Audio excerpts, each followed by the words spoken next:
Welcome to এক্সানটাক biology. আজ আমরা দেখে নেব ক্লাস 12 বিদ্যার ইউনিট 2 এর লাস্ট মিনিট সাজেশন। তোমরা এই সাজেশন খুব ভালো করে পড়বে, আশা করি তোমরা পরীক্ষায় 100% কমন পাবে। যদি তোমরা ইউনিট 1 এর সাজেশন এখনও না দেখে থাকো তাহলে ভিডিওর শেষে তোমরা ডেসক্রিপশনে লিঙ্ক দেওয়া আছে, দেখে নিও। ইউনিট 2তে টোটাল 18 মার্কস থাকবে, যার মধ্যে 1 মার্কসের কোশ্চেন অ্যান্সার করতে হবে 4+1 অর্থাৎ 4টি এমসিকিউ এবং একটি এসএকিউ।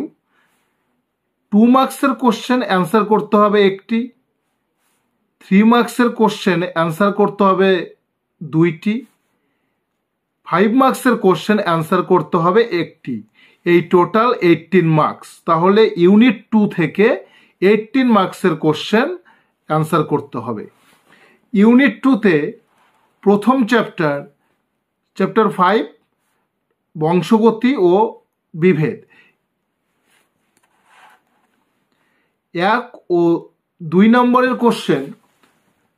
নাম্বার 1, ডাউন সিনড্রোম অথবা টার্নার সিনড্রোমের ক্যারিওটাইপ, লক্ষণ ও কারণ উল্লেখ করো। এই প্রশ্নটা খুব ভালো করে দেখবে। ডাউন সিনড্রোম এবং টার্নার সিনড্রোমের ক্যারিওটাইপ, লক্ষণ ও কারণ। নাম্বার 2, নিউক্লিওজোমের গঠন বর্ণনা করো অথবা নিউক্লিওজোমের সোলেনয়েড গঠন অথবা নিউক্লিওজোম থেকে মেটাফেজ ক্রোমোজোম সৃষ্টির ধারণা বর্ণনা করো।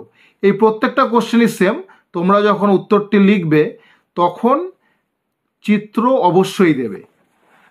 কোশ্চেন নাম্বার 3, বর্ণান্ধ পুরুষ এবং বাহক মহিলার বিবাহ হলে পুত্রদের বর্ণান্ধ হওয়ার সম্ভাবনা কি? অর্থাৎ একজন বর্ণান্ধ পুরুষের সাথে যদি একজন বাহক মহিলার বিবাহ হয় তাহলে তাদের পুত্ররা কত % বর্ণান্ধ হবে? নাম্বার 4, প্লিওট্রপি বা মাল্টিপল অ্যালিল কি? উদাহরণ দাও। অথবা এবিও ব্লাড গ্রুপ দ্বারা মাল্টিপল অ্যালিল ব্যাখ্যা করো। নম্বর 5, এপিস্টেসিস এবং পলিজেনিক উত্তরাধিকার কি? উদাহরণ দাও। নাম্বার 6, মৌমাছি, পাখি এবং মানুষের লিঙ্গ নির্ধারণ পদ্ধতি সংক্ষেপে বর্ণনা করো। নাম্বার 7, ক্রসিং ওভার ও পেডিগ্রির সংজ্ঞা দাও। নাম্বার 8, লিঙ্কেজ কি? সম্পূর্ণ ও অসম্পূর্ণ লিঙ্কেজ বলতে কি বোঝো? নাম্বার 9, সহপ্রকটতা ও অসম্পূর্ণ প্রকটতা কাকে বলে? উদাহরণ দাও। অথবা সহপ্রকটতা ও অসম্পূর্ণ প্রকটতার পার্থক্যও কিন্তু পরীক্ষায় আসতে পারে। নাম্বার 10, লিঙ্গ সংযুক্ত বংশগতি বলতে কি বোঝো? উদাহরণ দাও। নাম্বার 11, সেন্ট্রাল ডগমা কাকে বলে? আধুনিক সেন্ট্রাল ডগমা ব্যাখ্যা করো। নম্বর 12, একটি অটোজোমীয় বংশগত রোগের উদাহরণ দাও এবং এর কারণ কি লেখো। বা থ্যালাসেমিয়া রোগের কারণ এবং লক্ষণ উল্লেখ করো। এগুলো গেল কোশ্চেন মার্কসের 1 এবং 2। এবার দেখব কোশ্চেন মার্কস 3 বা 5 মার্কসের কোশ্চেন। এখান থেকে শুধু 2টো 3 বা 5 মার্কসের কোশ্চেন পড়লেই হবে। নাম্বার 1, বংশানুক্রমের ক্রোমোজোমীয় মতবাদ যুক্তিসহ ব্যাখ্যা করো। এবং নাম্বার 2, বংশগতির ক্রোমোজোমীয় তত্ত্বটি সংক্ষেপে বর্ণনা করো। চ্যাপ্টার 6, বংশগতির আণবিক ভিত্তি। এই চ্যাপ্টার 6 থেকে আমরা দেখে নেব 1 ও 2 নম্বরের কি কি প্রশ্ন পরীক্ষায় আসতে পারে। নম্বর 1, এইচজিপির সুবিধা ও অসুবিধা উল্লেখ করো, তার সাথে এইচজিপি কি। নাম্বার 2, রেপ্লিকেশন এবং ট্রান্সক্রিপশনের সমাপ্তি দশা বর্ণনা করো। কিসের উপর? রো নির্ভর এবং রো নির্ভর নয়, এই দুটোর উপর ভিত্তি করে রেপ্লিকেশন এবং ট্রান্সক্রিপশনের সমাপ্তি দশা বর্ণনা করো। নাম্বার 3, এক্সন ও ইন্ট্রন কি, স্প্লাইসিং কি। নাম্বার 4, বিভিন্ন প্রকার আরএনএর নাম ও তাদের কাজ উল্লেখ করো। নাম্বার 5, ডিএনএ ফিঙ্গারপ্রিন্টিং কি, এর তাৎপর্য বা গুরুত্ব উল্লেখ করো। নাম্বার 6, জেনেটিক কোডের প্রধান বৈশিষ্ট্যগুলি উল্লেখ করো। জেনেটিক কোড কি। নাম্বার 7, ডিএনএর দ্বিতন্ত্রী গঠন বর্ণনা করো অথবা ডিএনএর ধর্ম বা বৈশিষ্ট্যগুলি কি কি। এই চ্যাপ্টার থেকে 3 ও 5 নম্বরের কোশ্চেনগুলো দেখব। নাম্বার 1, ডিএনএ রেপ্লিকেশন সূচনা দশা এবং এদের সম্প্রসারণ, অর্থাৎ ডিএনএ রেপ্লিকেশনের ইনিশিয়েশন এবং ইলঙ্গেশন। নাম্বার 2, ট্রান্সক্রিপশনের সূচনা দশা এবং সম্প্রসারণ দশা, অর্থাৎ ট্রান্সক্রিপশনের ইনিশিয়েশন এবং ইলঙ্গেশন। নাম্বার 3, ট্রান্সলেশন, এর ক্ষেত্রেও আমরা ইনিশিয়েশন এবং ইলঙ্গেশন অর্থাৎ সূচনা দশা এবং সম্প্রসারণ দশা খুব ভালো করে দেখব।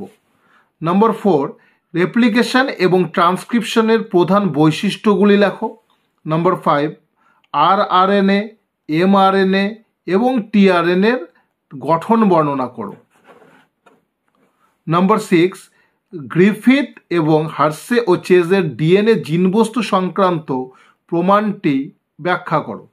নাম্বার 7, সেমি কনজারভেটিভ রেপ্লিকেশন কাকে বলে, এর পদ্ধতি বর্ণনা করো। এবার চ্যাপ্টার 7, অভিব্যক্তি বা বিবর্তন, এই চ্যাপ্টার থেকে 1 ও 2 নম্বরের কোশ্চেনগুলো এখন আমরা দেখব। নাম্বার 1, প্রাকৃতিক নির্বাচনবাদ কি, এর জনক কে। নাম্বার 2, সমসংস্থ ও সমবৃত্তীয় অঙ্গের সংজ্ঞা দাও অথবা সমসংস্থ ও সমবৃত্তীয় অঙ্গের পার্থক্য লেখো উদাহরণ সহ।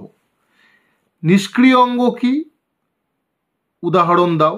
নাম্বার 3, জীবনের জৈব রাসায়নিক উৎপত্তি সম্পর্কিত মিলার ও উডের পরীক্ষাটি সংক্ষেপে লেখো। এই পরীক্ষাটি কিন্তু তোমাদের চিত্রসহ লিখতে হবে। 3 এবং 5 মার্কসের কোশ্চেন। নাম্বার 1, জৈব বিবর্তনের আণবিক বা অনুঘটিত প্রমাণ সংক্ষেপে লেখো। এবং নাম্বার 2, প্রত্নতাত্ত্বিক প্রমাণ দ্বারা জীবের বিবর্তন উদাহরণ সহ ব্যাখ্যা করো।